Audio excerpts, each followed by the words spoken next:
Bismillahirrahmanirrahim. Uhyikum bitahiyatil Islam. Assalamualaikum warahmatullahi wabarakatuh. Alhamdulillahirabbil alamin. Wassalatu wassalamu ala Rasulillah sallallahu alaihi wasallam wa ala alihi wa sahbihi ajma'in. Bahagia sekali rasanya kita bisa berjumpa kembali di podcast Raudah Wisata. Nah, sahabat Raudah, kalau Anda mengikuti episode-episode sebelumnya di podcast Raudah Wisata ini, ada banyak sekali pengalaman dan inspirasi yang dibagikan oleh tamu istimewa saya yang kali ini menjadi lanjutan pembahasan dari cerita-cerita dan pengalaman tersebut. Kita sambut Mukarram Bapak Haji Asrul Aziz Tabah. Assalamualaikum Pak Asrul. Waalaikumsalam.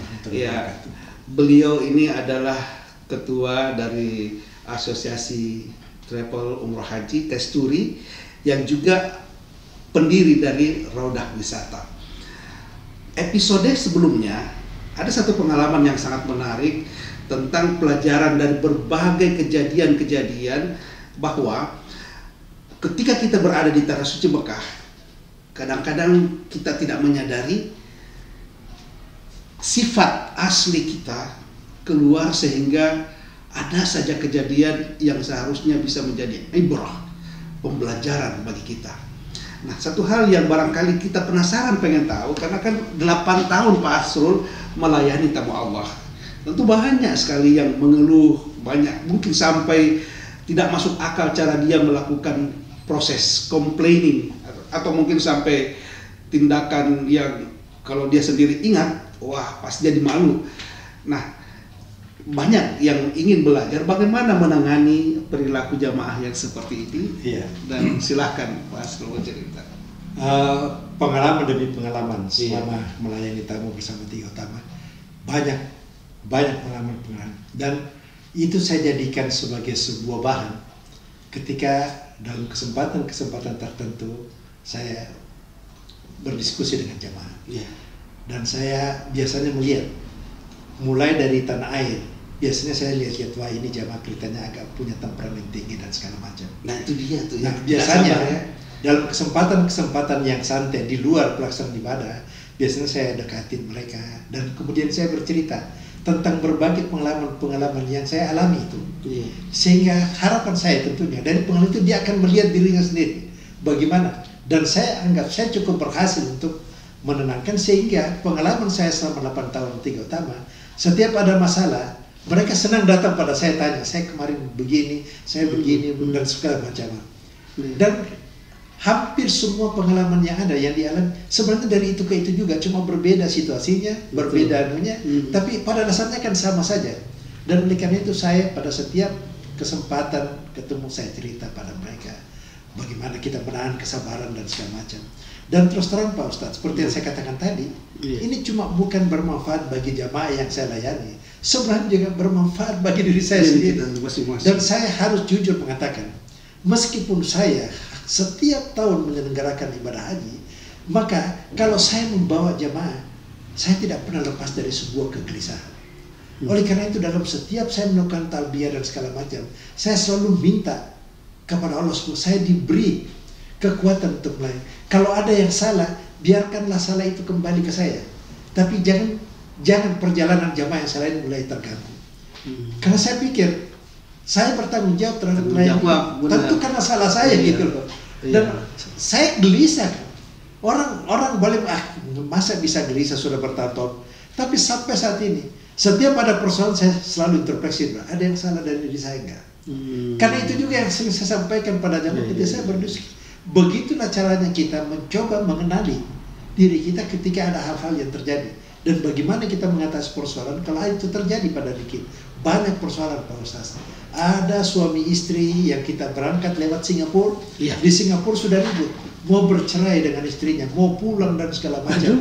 Kita ikuti dalam perjalanan sampai Tanah Suci, kita berikan nasihat dan dan biasanya ketimbang ustadz yang memberikan bimbingan lewat ayat-ayat, biasanya dia lebih senang mendengar hal-hal yang faktual yang pernah curhatnya kita dan banyak curhat pada kita, sehingga alhamdulillah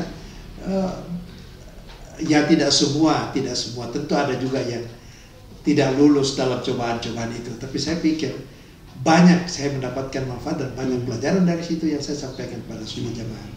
Kalau saya cerita semua, karena saya juga tidak pernah lepas dari persoalan seperti itu. Ada persoalan-persoalan yang juga terjadi pada diri saya. Ada satu waktu saya dengan istri saya, waktu pergi haji dan segala macam, kita mengalami hal yang sama gitu. Sehingga itu menjadi pelajaran buat kita. Dan alhamdulillah bersama Tiga Utama saya bisa membawa istri saya dan kami sekeluarga banyak diberi pelajaran di dalam memberikan ibadah haji itu. Dan itu yang menjadi bekal sangat berharga ketika kemudian almarhumah istri saya memutuskan untuk mendirikan perusahaan Raudah Wisata. Pak Asrul, kan 25 tahun ini udah seperempat abad Raudah Wisata berkiprah, bahkan memasuki tahun ke-26. Dan di tahun ke-26 ini sudah beralih ke tangan generasi kedua. Yang ingin kita tahu nih, bagaimana metode pembelajaran yang diberikan kepada putra-putri yang pada saat itu mereka diberikan juga pengalaman untuk bisa melalui Tiga Utama kan Pak ya?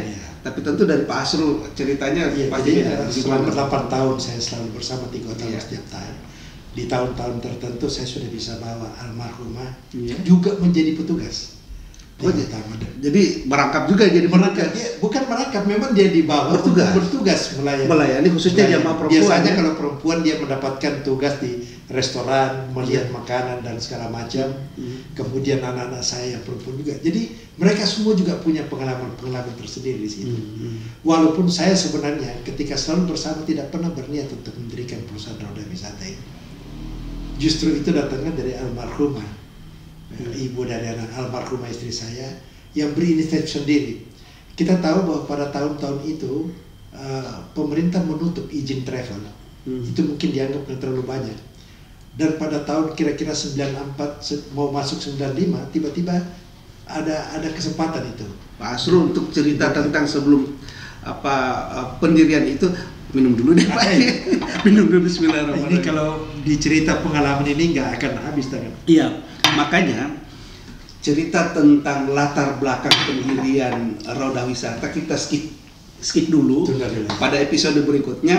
Tapi bagaimana seorang Bapak Asrul Asistaba yang tadinya aktif di organisasi, kemudian organda, lalu tiba-tiba ini tidak nyambung, ini hijrahnya justru ke pelayanan tamu-tamu Allah, bahkan melibatkan seorang istri dan anak-anaknya semua sampai barangkali juga nanti cucu-cucu generasi kedua, ketiga, keempat semua akhirnya berkiprah di bidang yang sama. Iya Pak Ustadz, secara operasional memang kegiatan saya di organisasi seperti di organda itu sungguh jauh berbeda.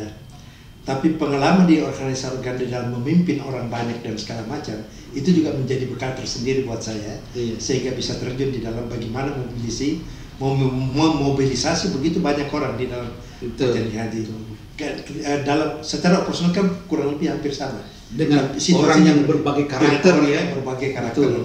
Saya kira sama saja di organda juga saya menghadapi banyak orang yang berbagai karakter dan kita bisa memimpin organisasi itu dengan baik. Nah, pengalaman organisasi ini yang selalu menjadi bekal saya. Tapi sekali lagi saya katakan bahwa apapun yang terjadi di Tanah Suci itu tidak mudah bisa kita olah dengan akal pikiran. Ada sesuatu yang terjadi yang sebenarnya bukan karena kita. Artinya seperti yang saya katakan, ada tangan Allah yang mengatur itu untuk menyadarkan orang untuk ini diberi pengalaman-pengalaman seperti itu supaya dia mengenal dirinya sendiri. Dan oleh karena itu saya punya pengalaman bersama Tiga Utama. Banyak saja jemaah yang merasa kecewa dalam perjalanan tertentu, tapi kemudian pada tahun berikutnya dia ikut lagi karena dia merasakan ketidakpuasan. Itu dia. Kenapa orang yang tadinya justru mengeluh kok mau lagi? Itu yang saya katakan. Kira-kira jadi rahasianya dari keluhan yang dia alami, kekecewaan yang dia alami, itu membuat dia introspeksi pada diri sendiri. Dan oleh karena itu mereka mengambil keputusan, saya mesti pergi lagi tahun berikutnya. Jadi saya tahu bahwa ini memang suatu pelajaran dari atas. Jadi tidak diberikan cobaan kepada kita, kecuali dari cobaan itu kita bisa mengenal siapa kita. Setuju. Dan yang saya tangkap seperti ini, karena dia dilayani dengan hati, maka sampai ke hati.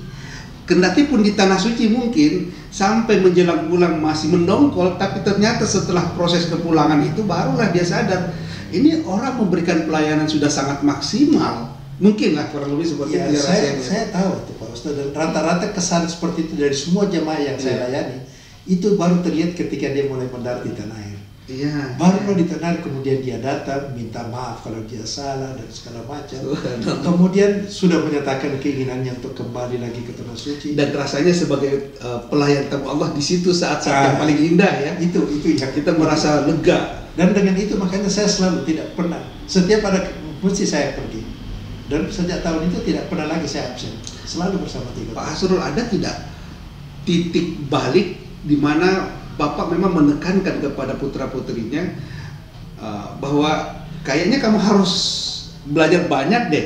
Nanti kamu akan ambil alih ini semua seperti ini kau hadapi nanti gitu. Secara langsung sih saya tidak pernah tekankan itu. Karena saya tahu mereka sudah punya pengalaman di Tigo. Ketika kemudian kita putuskan untuk mendirikan perusahaan itu dan kemudian mereka semua ikut secara operasional, maka dalam berbagai aktivitas selalu saya sampaikan. Pesan saya yang pertama adalah kepuasan kita sebagai penyelenggara bukanlah dari keuntungan yang kita peroleh, tapi kepuasan itu akan kita rasakan ketika jamaah yang kita layani itu mendapatkan nilai-nilai mabrur dalam ibadah. Itulah kebahagiaan yang tertinggi dan itu yang saya minta pada mereka. Itu yang selalu dipegang. Kalau ada persoalan, dahulukan kepentingan jamaah. Soal kepentingan kita itu di belakangkan, tapi kepentingan jamaah dalam setiap persoalan ada. Dan seperti yang saya katakan kan macam-macam jamaah. Ada jamaah yang marah-marah dinasihati juga tidak mau dengar ketika itu. Malah marah. Bahkan saya Pak Ustadz, kalau ada jamaah sampai seperti itu, ketika saya melayani mereka dan saya melihat mereka ada, saya menjauh. Apalagi kalau dia pakaian ihram. Mungkin Pak Ustadz, kenapa saya menjauh? Karena saya tidak ingin dalam berpakaian ihram dia marah sama saya. Karena kalau saya ada pasti dia marah. Lebih baik saya menjauh. Biarkan dia ini sendiri, dapat kesalahan itu sendiri. Karena bayangkan kalau orang dalam berpakaian ihram kemudian marah bagian dari pelanggaran. Kan berarti dia melakukan pelanggaran terhadap nilai-nilai yang harus dia lakukan. Dan itu biasa. Dan kalau sudah selesai itu, makanya saya biasa cerita. Saya lihat Bapak kemarin ada dalam keadaan marah. Bapak tahu saya menjauh. Kenapa saya menjauh? Karena saya tidak ingin dalam berpakaian ihram Bapak meluapkan kemarahan dan itu akan mengurangi nilai ibadah. Mudah-mudahan setelah kita selesai ibadah haji ini, karena sudah selesai lepas pakaian ihram, saya katakan ini pada Bapak untuk sama-sama kita belajar. Jadi jangan menganggap saya lari dari tanggung jawab, bukan itu. Dan ini juga merupakan hal yang sangat membantu jamaah untuk mengenali dirinya dalam setiap persoalan. Dan biasanya jamaah yang saya sudah sampaikan seperti itu pada waktu-waktu berikutnya, dia sudah enak beribadah, bahkan akrab sekali dengan saya. Dan itu salah satu kunci kenapa bisa ada jamaah yang berangkat berulang kali lagi dan lagi. Berulang. Baik, Pak Hasrul, saya mau menggarisbawahi ini bahwa ada kalimat yang sangat menarik tadi, bahwa kepuasan dalam melayani tamu Allah adalah ketika melihat tamu Allah bisa menjalankan ibadah sebaik mungkin untuk bisa mencapai predikat mabrur. Ketika kita mampu memberikan kesempatan itu, ketahuilah bahwa kepuasan dengan penghasilan dalam bentuk material itu tidak ada artinya apa-apa. Ini saya garis bawahi, mudah-mudahan bisa menjadi pelajaran kita untuk episode kali ini. Saya ucapkan terima kasih sekali lagi dengan pengalaman yang begitu berharga. Untuk episode berikutnya, barangkali kita sudah bisa membahas bagaimana latar belakang sampai benih-benih Raudah Wisata mulai lahir. Sekali lagi terima kasih Pak Hasrul. Terima kasih juga untuk teman-teman Raudah Wisata. Insya Allah kita berjumpa di episode berikut, tentu saja di podcast Raudah Wisata. Hadanallahu wa iyyakum ajmain wal afu minkum. Assalamualaikum warahmatullahi wabarakatuh.